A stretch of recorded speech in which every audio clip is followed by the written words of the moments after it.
Alberto Moravia. Il y a Brigitte Bardot et Michel Piccoli.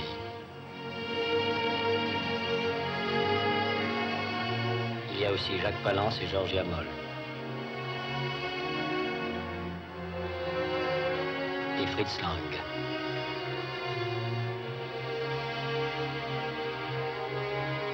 Les prises de vue sont de Raoul Coutard.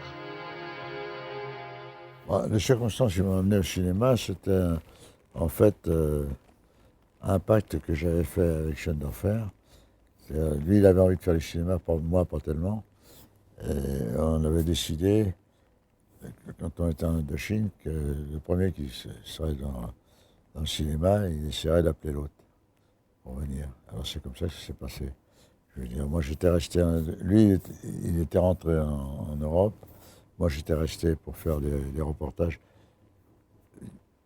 Et j'étais en train d'en finir un.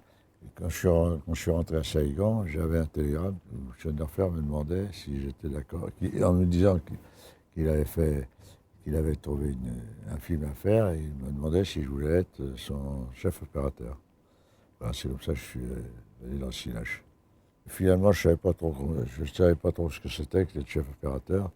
Donc, je veux dire, à la limite, j'avais accepté.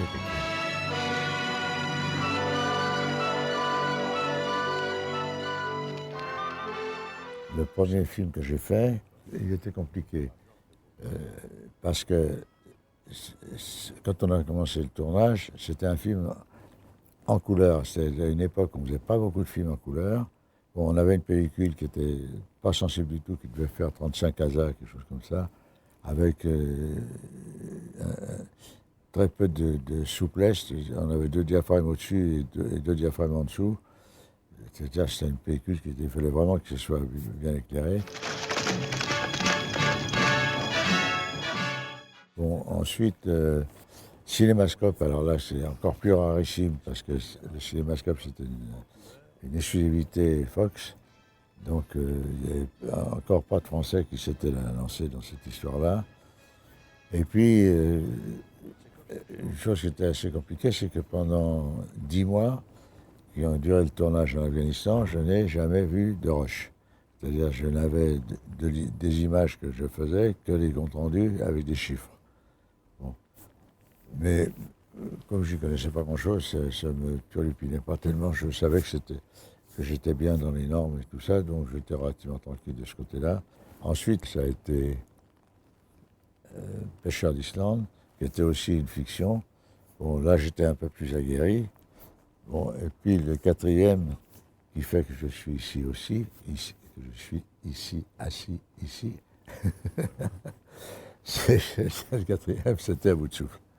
Tout à l'heure, dans le François, j'ai lu un truc pas mal. Un receveur d'autobus qui avait volé 5 millions pour séduire une fille. Il se faisait passer pour un riche impresario. Ils sont descendus ensemble sur la côte. En 3 jours, ils ont grillé les 5 millions. Et là, le type, il s'est pas dégonflé. Il a dit à la fille, c'est de l'argent volé, je suis un voyou, mais je t'amuse.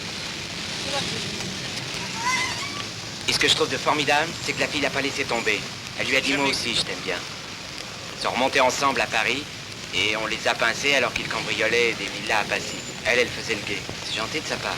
Les conditions qu'avait énoncées Jean-Luc, qui étaient de faire À bout de souffle comme un film de reportage sans lumière, tout à la main, en éclairant en ne filmant que ce qui pouvait être filmé, bon, ça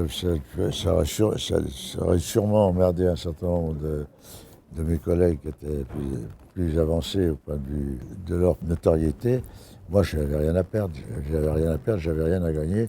Et en même temps, je veux dire, comme je ne savais pas du tout quels étaient les tenants et aboutissants de ce métier, bon, c'est même pas un truc qui me travaillait, je veux dire ça. D'abord, je veux dire, c'est une opportunité pour que j'aille sa vie. Bon, comme je le disais tout à l'heure, je fais partie des gens qui ont été mal élevés, où j'ai l'habitude de prendre un petit déjeuner et souper. Bon, et ça, c'est jamais gratuit, donc il faut que je gagne de l'argent pour payer à manger. Donc, je veux dire, c'est une condition suffisante pour accepter de faire un film.